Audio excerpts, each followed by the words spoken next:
कर हमला बोला। मोदी ने पाकिस्तान को इंसानियत और कश्मीरियत का दुश्मन बताया और चेनाब ब्रिज पर तिरंगा लहराकर पाकिस्तान को कड़ा संदेश भी दिया है। रिपोर्ट देखिए।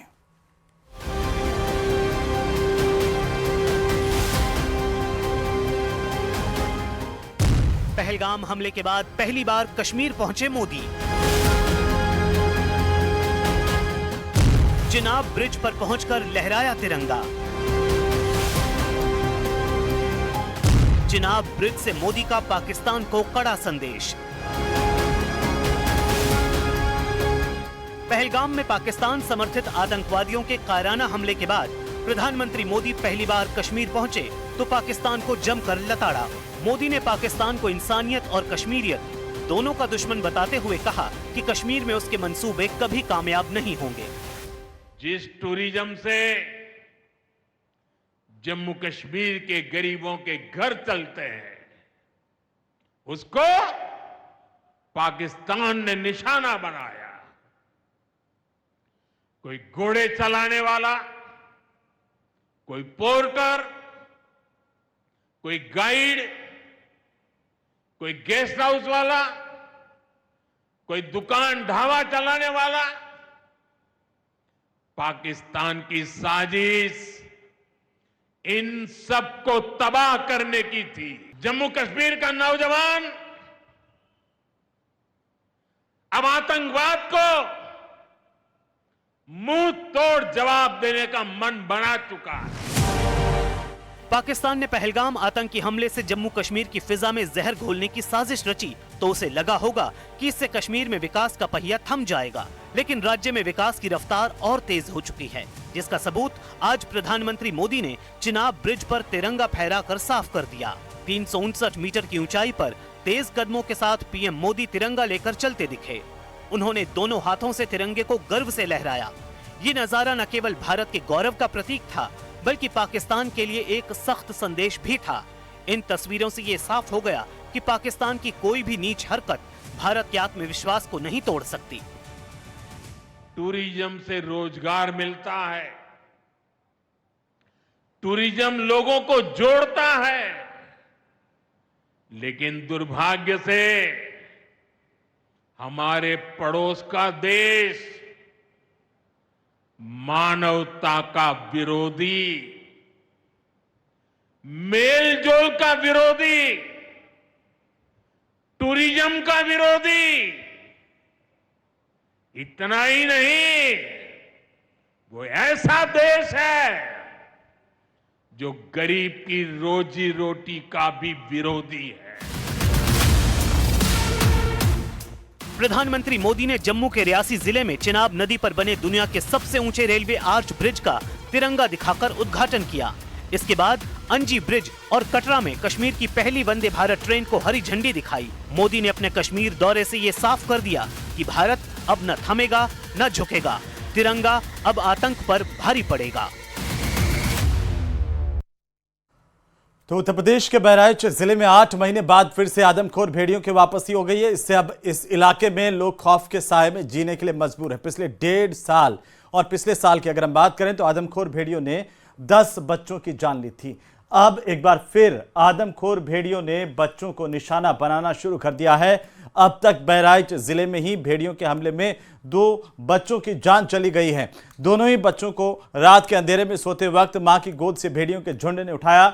एक बच्चे की लाश गन्ने के खेत में मिली, दूसरा बच्चा गांव के बाहर मृत हालत में मिला है। 2 घटनाओं के बाद अब ग्रामीणों में दहशत का माहौल है। लोग हाथों में डंडे लेकर खुद अपने बच्चों की हिफाजत करने के लिए रात को जागते हुए नजर आए हैं। रिपोर्ट देखिए।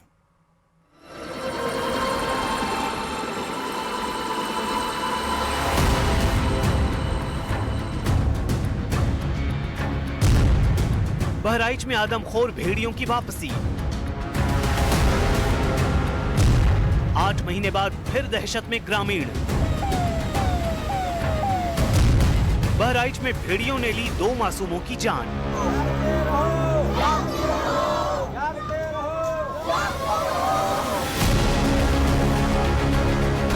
उत्तर प्रदेश के बहराइच जिले में एक बार फिर आदमखोर भेड़ियों का आतंक लौट आया है। महसी विधानसभा के कई गांवों में 8 महीने बाद भेड़ियों की वापसी से दहशत का माहौल है। पिछले साल भी इन भेड़ियों ने इलाके में 10 बच्चों को अपना निवाला बनाया था और अब एक बार फिर 2 मासूम बच्चों की जान भेड़ियों के हमले में चली गई है। उत्तर प्रदेश के बहराइच जिले का मैसी इलाका फिर आदमखोर भेड़िए की दस्तक से दहल उठा है। लगातार बीते 2 महीने में 2 मासूम बच्चों को आदमखोर भेड़िया घर से उठा ले गया और उनकी लाश गन्ने के खेत के बाद मिली है। हमारे साथ उस गांव के लोग मौजूद हैं। अभी हाल में जो गदा मारकला में घटना हुई थी, उससे पहले सिसैया चूड़ामणि में घटना हुई थी और एक गांव पड़ता है जहां पर घटना हुई थी। बहराइच में गदा मार्ग कला और सिसैया चूड़ामणि गांव में भेड़ियों के हमले की घटना सामने आई है। भेड़ियों ने रात के अंधेरे में सो रहे 2 मासूम बच्चों को उनकी मां की गोद से उठा लिया। एक बच्चे का शव गांव के बाहर मिला। इन घटनाओं के बाद से ग्रामीणों में जबरदस्त गुस्सा और डर है। लोग सिर्फ रात में ही नहीं बल्कि दिन के उजाले में भी लाठी डंडे लेकर पहरा दे रहे हैं ताकि वो आदमखोर भेड़ियों से अपने बच्चों को बचा सकें। लोगों को लगता था कि भेड़िया खत्म हो चुका है, लेकिन दोबारा उसकी आमद मैसी तहसील के गदा कला मार गांव में और बच्चे को मार कर खा जाने से लोगों में दहशत है। रात को तो पहरा देते हैं लोग, जागकर लाठी डंडे लेकर निकलते हैं, एक साथ चलते हैं, आवाजें लगाते हैं ताकि अगर भेड़िया कहीं करीब करीब हो तो भाग जाए और अपने बच्चों की जान बचा सके। बहराइच के गांव से आई ये तस्वीरें देखिए। लोग रात भर लाठी लेकर पहरा देते नजर आए। भेड़ियों का इस कदर खौफ है कि क्या बच्चे, क्या बुजुर्ग, क्या नौजवान, सभी लाठी लेकर अपनी अपनी जान बचाने की कोशिश में हैं।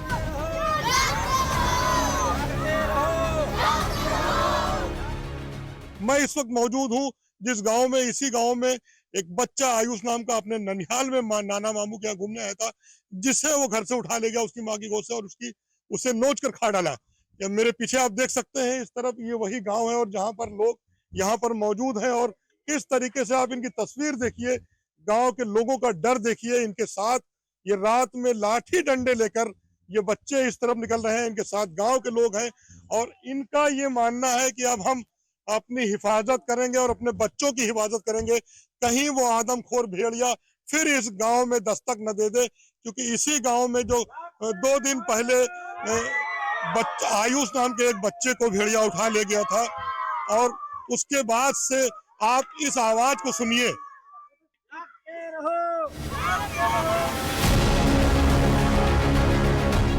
बहराइच के महिसी विधानसभा इलाके में 8 महीने बाद भेड़ियों की वापसी से दहशत का माहौल है।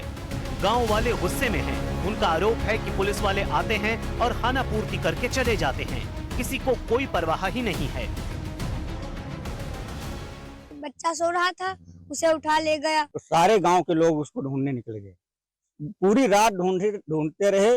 लगभग में 4-4:15 बजे उसका जो है खेत में, गांव से दक्षिण साइड में 1 किलोमीटर गन्ना के खेत में उसका जो है लाश मिली हमें। कोई अधिकारी नहीं आता है? यहाँ कोई अधिकारी ना आता, पुलिस वाले आते तब भेड़िया पकड़त नहीं। इधर ग्रामीण गुस्से में है, उधर बहराइच के डीएम ने वन विभाग की कई टीमें सर्च ऑपरेशन के लिए तैनात कर दी हैं। वहीं स्थानीय विधायक भी घटना के बाद मौके पर पहुंचे और डीएफओ के खिलाफ नाराजगी जताते हुए शिकायत करने की बात कही है। वन विभाग की गाड़ियां तो सड़क के किनारे खड़ी देखी गई, न उनके ड्रोन चल रहे हैं, न उनके जाल फंदे चल रहे हैं। अभी मैं वापस आ रहा था अभी तत्काल, तो उनकी गाड़ियां सब बहराइच सीतापुर हाईवे पे 3-4 गाड़ियां उनकी खड़ी थी। उनके अधिकारी कर्मचारी सब गाड़ियों पर बैठे। देखना होगा कि प्रशासन कब तक इन आदमखोर भेड़ियों पर काबू पाकर ग्रामीणों को सुरक्षा का एहसास दिला पाता है।